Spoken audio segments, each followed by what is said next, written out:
रायगडच्या मुरुडमध्ये शिवसेना काँग्रेसची आघाडी शिवसेना काँग्रेस आघाडीवर आहे। दानवेंनी हे ट्विट केले। शिंदे काँग्रेस युतीचं नवपर्व द मुरुड फाइल्स असं त्यांनी ट्विट केलेलं आहे।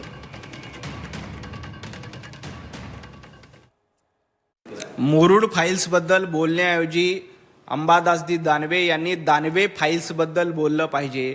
तुमच्या छत्रपती संभाजीनगरमध्ये आज काय अवस्था आहे, तुम्हाला पुन्हा एकदा आमदारकी मिळणार आहे का, याबद्दलचा विचार अंबादासजी दानवे तुम्ही करा।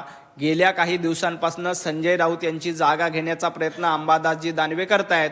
रोज सकाळी उठून संजय राऊतांनंतर आपली एक पत्रकार परिषद व्हावी अशी अंबादास दानवे यांची इच्छा असते आणि माध्यमाने त्यांचे बाईट दाखवावी अशी त्यांची इच्छा असते, परंतु ती इच्छा काय त्यांची पूर्ण होत नाही। त्यामुळे असे फुसके फटाके फोडण्याचा रोज रोज प्रयत्न करतायत। याआधी देखील अधिवेशनात अनेक फुसके फटाके फोडण्याचा प्रयत्न अंबादासजी दानवे यांनी केलाय, कारण त्यांची आमदारकीची टर्म संपलेली आहे आणि पुन्हा एकदा आपल्याला आमदारकी मिळावी यासाठी दानवे साहेबांचा प्रयत्न सुरू आहे, परंतु ते त्याच्यामध्ये यशस्वी होणार नाहीत।